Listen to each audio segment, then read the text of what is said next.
Last time આપણે વિડીયોમાં માનવ વિકાસ આંકની જે શરૂઆત કરી એમાં જે અગાઉનું ઘટક હતું 2004 માનવ વિકાસ આંક, 2014 માનવ વિકાસ આંક, 2014 જુદા જુદા દેશોની માથાદીઠ આવકનું પ્રમાણ, ત્યારબાદની જે વિગત કે પ્રૌઢ સાક્ષરતામાં આપણે કુલ જે બે બાબતનો સમાવેશ કરેલી છે કે અભ્યાસના સરેરાશ વર્ષો અને અભ્યાસના અપેક્ષિત વર્ષો મિનિમમ કેટલા હોવા જોઈએ, પણ એને આધારિત અહીંયા આપણને 2014 આર્થિક સર્વે અંતર્ગત એક કોષ્ટક દર્શાવવામાં આવેલું છે.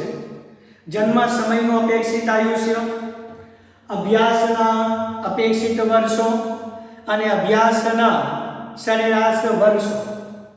દેશ આપણને આપેલું છે નોર્વે, અમેરિકા, ચીન, ભારત અને પાકિસ્તાન. તો મિત્ર અહીંયા આપણે પોઈન્ટ વાઇઝ ઉલ્લેખ કરેલું છે, પણ દરેકે દરેક જે વિગત છે એ આપણને દર્શાવવામાં આવેલું છે વર્ષમાં. ભૂલથી પણ ટકાવારીમાં એનો ઉલ્લેખ કરવો નહીં. ફરી કહું છું, ભૂલથી પણ એનો ટકાવારીમાં ઉલ્લેખ કરવો નહીં. અહીંયા આપણને વર્ષ અંતર્ગત એની માહિતી દર્શાવવામાં આવેલી છે. તો પ્રથમ નોર્વેથી લઈને નાઇજર સુધી પોઈન્ટ પહેલા અને પોઈન્ટ પછીની વિગત આપણે કન્ટિન્યુ કે 81.6 એ મુજબ નહીં, આપણને સરળતાથી યાદ રહી શકે એ માટે પોઈન્ટ પહેલા અને પોઈન્ટ પછીની વિગતનો આપણે ઉલ્લેખ કરીશું. તો હું અહીંયા કોઈ રાષ્ટ્રનો ઉલ્લેખ કરીશ, સીધો ક્રમનો ઉલ્લેખ કરીશ. 81, 79, 75, 68, 66, 61. શું કહ્યું? 81, 79, 75, 68, 66, 61. અભ્યાસના અપેક્ષિત વર્ષો 17, 16, 13, 11, 7, 5. 17, 16, 13, 11, 7, 5. અભ્યાસના સરેરાશ વર્ષો 12, 12, 7, 5, 4, 1. 12, 12, 7, 5, 4, 1, 81, 79, 75, 68, 61. જન્મ સમયનું અપેક્ષિત આયુષ્ય, અભ્યાસના અપેક્ષિત વર્ષો નોર્વેથી નાઇજર સુધી 17, 16, 13, 11, 7, 5. અભ્યાસના સરેરાશ વર્ષો નોર્વેથી નાઇજર સુધીના 12, 7, 5, 4, 1. પોઈન્ટ પછીની વિગત 61, 80, 24. શું કહ્યું? 61, 80, 24. અભ્યાસના અપેક્ષિત વર્ષો 55, 17, 84. 55, 17, 84. અભ્યાસના સરેરાશ વર્ષો 69, 54, 75. 69, 54, 75. ફરી પોઈન્ટ પછીની વિગત 61, 80, 24. 55, 17, 84, 69, 54, 75. હવે તો આંકડાકીય જે માહિતીઓ છે એ દરેકની યાદ રાખવાની બાબત અલગ અલગ હોય. તમે પોઈન્ટ વાઇઝ પણ અભ્યાસ કરાવી શકો, પોઈન્ટ પહેલાની અને પોઈન્ટ પછીની એ મુજબ પણ તમે એને યાદ રાખી શકો છો. આગામી બાબત, માનવ વિકાસ આંકની દ્રષ્ટિએ વિશ્વના દેશો.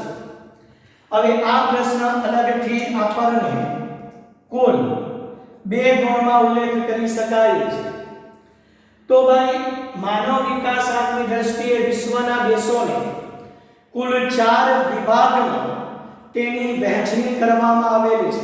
1, સૌથી વધુ માનવ વિકાસ આંક ધરાવતા રાષ્ટ્ર, વધુ માનવ વિકાસ આંક ધરાવતા રાષ્ટ્ર, મધ્યમ માનવ વિકાસ આંક ધરાવતા રાષ્ટ્ર અને નીચો માનવ વિકાસ આંક ધરાવતા રાષ્ટ્ર. સૌથી વધુ માનવ વિકાસ આંક ધરાવતા રાષ્ટ્ર નો ક્રમ 1 થી 49, વધુ માનવ વિકાસ આંક ધરાવતા રાષ્ટ્રનો માનવ વિકાસ આંક 50 થી 105 ક્રમ, મધ્યમ માનવ વિકાસ આંક ધરાવતા રાષ્ટ્ર 106 થી 143, નીચો માનવ વિકાસ આંક ધરાવતા રાષ્ટ્ર 144 થી 188, 1 થી 49, 50 થી 105, 106 થી 143, 144 થી 188. આપણે જાણીએ છીએ કે કુલ 188 રાષ્ટ્રો HDI ની કરવામાં આવેલી છે ગણતરી. સૌથી વધુ માનવ વિકાસ આંક ધરાવતા રાષ્ટ્રનો આંક કેટલો હોવો જોઈએ? તો 0.890. વધુ માનવ વિકાસ આંક ધરાવતા રાષ્ટ્રનો માનવ વિકાસ આંક કેટલો હોવો જોઈએ? તો 0.735. મધ્યમ માનવ વિકાસ આંક ધરાવતા રાષ્ટ્રનો માનવ વિકાસ આંક કેટલો હોવો જોઈએ? તો 0.614. અને નીચો માનવ વિકાસ આંક ધરાવતા રાષ્ટ્રનો માનવ વિકાસ આંક કેટલો હોવો જોઈએ? તો 0.403. ફરી ક્રમ 1 થી 49, 50 થી 105, 106 થી 143 અને 144 થી 188. માનવ વિકાસ આંકના અહેવાલ અને તારણ એ પણ મિત્ર આપણને અલગથી 2 ગુણમાં વિભાગ સીમાં પરીક્ષામાં ઉલ્લેખ કરી શકાય. હવે એની માટે વાંચન કરવાની જરૂર નથી, આપણને કોષ્ટકનો અંદાજ હોવો જોઈએ. શરૂઆતમાં મેં તમને જણાવ્યું કે પ્રથમ, ભારત અને અંતિમ એ 3 બાબતનો ઉલ્લેખ આપણે HDIના અહેવાલ અને તારણમાં કરવાનો રહેશે. તો એનો પ્રથમ ઘટક 2014માં નોર્વેનો માનવ વિકાસ આંક 0.944 અને તેનો ક્રમ પ્રથમ. સેકન્ડ પોઈન્ટ, ભારતનો માનવ વિકાસ આંક 2014માં 0.609 અને તેનો ક્રમ 130. જ્યારે નાઇજર 2014માં એનો માનવ વિકાસ આંક 0.348 અને તેનો ક્રમ 188. તો માનવ વિકાસ આંકના અહેવાલમાં નોર્વે, ભારત અને નાઇજરનો સમાવેશ કરવાનો રહેશે. અગાઉનું ઘટક છે માનવ વિકાસ આંકનું મહત્વ જણાવો. આઈએમપી બાબત રહેશે આપણી માટે 2 ગુણ તરીકે કે માનવ વિકાસ આંકનું મહત્વ, HDIનું મહત્વ. પ્રથમ બાબત, માનવ વિકાસ આંકનો ખ્યાલ માત્ર આર્થિક નહીં, મતલબ કે HDIનો જે 3 ઘટક છે એનો હેતુ અર્થ ઉપાર્જનનો જોવા મળતો નથી, પરંતુ HDIના જે 3 ઘટકો છે એ સામાજિક કલ્યાણમાં શિક્ષણ અને આરોગ્યનો સમાવેશ થાય છે. મતલબ કે મિત્ર એનો ખ્યાલ આર્થિક નથી પરંતુ સામાજિક કલ્યાણનો છે, સમસ્ત માનવ કલ્યાણનો છે. એના દ્વારા ખ્યાલ આવી શકે કે દેશમાં કેટલા વ્યક્તિઓ શિક્ષિત છે, કેટલા વ્યક્તિઓના આરોગ્યના પ્રમાણમાં સુધારો થયેલ છે એ જાણવા માટેનો જો કોઈ માપદંડ આપણે ગણવો હોય તો એ આપણને ગણી શકાશે માનવ વિકાસ આંક. તેથી કહેવામાં આવેલું છે કે માનવ વિકાસ આંકનો ખ્યાલ એ આર્થિક નહીં પરંતુ સામાજિક કલ્યાણમાં શિક્ષણ અને આરોગ્યનો સમાવેશ કરવામાં આવે છે. HDIનો ખ્યાલ પ્રગતિશીલ છે, અલગથી 1 ગુણ તરીકે. પ્રગતિશીલ વિધેયાત્મક છે. જો તમારે તમારા દેશનો વિકાસ સાધવો હોય તો તમારે તમારા દેશની અંદર સાક્ષરતાના પ્રમાણમાં વધારો, આરોગ્યના પ્રમાણમાં સુધારો અને લોકોના જીવન ધોરણમાં સુધારા માટે પીવાનું સ્વચ્છ પાણી, ગટર યોજના, વાહન વ્યવહાર, સંદેશા વ્યવહાર, કેલરી, પ્રોટીન, ચરબી જેવા ઘટકો લોકો સુધી પહોંચાડવા પડશે. કે જેથી કરી લોકોના જીવન ધોરણના પ્રમાણમાં સરળતાથી લાવી શકાશે સુધારો, તો દેશ અતિ ઝડપથી પ્રાપ્ત કરી શકશે આર્થિક વિકાસ. તેથી HDI નો આ જે આંક છે, જે ખ્યાલ છે, એ આપણે ગણી શકાય છે પ્રગતિશીલ. તેથી કહી શકાશે મિત્ર, HDI બરાબર સાચી પ્રગતિ બરાબર આર્થિક પ્રગતિ પ્લસ સામાજિક પ્રગતિ. ફરી એક ગુણ તરીકે HDI બરાબર સાચી પ્રગતિ, આર્થિક પ્રગતિ પ્લસ સામાજિક પ્રગતિ. મહત્વ. હવે HDI ની મર્યાદા એ પણ આપણને અલગથી બે ગુણમાં ઉલ્લેખ કરી શકાય. મહત્વની બાબત મર્યાદા, ખામી, એની ટીકાઓ કયા પ્રકારની જોવા મળેલી છે.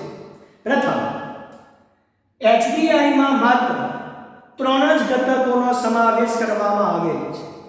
તો વિશ્વના ઘણા અર્થશાસ્ત્રીઓએ HDI ની ટીકા કરેલી છે કે ભાઈ માત્ર શિક્ષણ, અપેક્ષિત આયુષ્ય અને જીવન ધોરણને આધારે આપણે વિશ્વના કોઈ પણ રાષ્ટ્રના લોકોના જીવન ધોરણમાં શું ખરેખર એકચ્યુઅલી સુધારો થયેલ છે કે નહીં, એ સંપૂર્ણ રીતે કદી પણ કહી શકાતું નથી. એની માટે ગરીબી, બેકારી છે, એની વસ્તીનું પ્રમાણ, એની માથાદીઠ આવકનું પ્રમાણ કેટલું છે, આ દરેક આંકનો સમાવેશ થવો જોઈએ. પરંતુ મિત્ર, આ દરેક બાબતનો સમાવેશ માનવ વિકાસ આંકમાં કરવામાં આવેલ નથી અને માત્ર 3 જ ઘટકનો સમાવેશ કરવામાં આવેલ છે. તેથી તેની એક આ પ્રથમ મહત્વની ગણવામાં આવેલી છે સમસ્યા. સેકન્ડ છે કે માનવ વિકાસ આંકના 3 ઘટકોને એક સરખું મહત્વ આપવામાં આવ્યું છે. હવે મિત્ર, આપણે દરેક વિષયની અંદર દરેક વિષય શિક્ષકો પોતાના વિષયને ન્યાય આપતા જ હોય એવું કદી પણ સંપૂર્ણ રીતે જોવા મળતું નથી. તો ભાઈ, વિશ્વના અલગ અલગ રાષ્ટ્ર છે, એક જ દેશના અલગ અલગ રાજ્ય છે. દરેક રાજ્યમાં સાક્ષરતાનું પ્રમાણ એક સમાન હોવું જોઈએ. દરેક રાજ્યમાં દરેક વ્યક્તિઓનું અપેક્ષિત આયુષ્યનું પ્રમાણ એક સરખું હોય. દરેક રાજ્યની અંદર દરેક વ્યક્તિઓના જીવન ધોરણમાં સુધારો થયો હોય, ઇવન રાજ્ય હોય કે રાષ્ટ્ર, એ કદી પણ શક્ય બનતું નથી.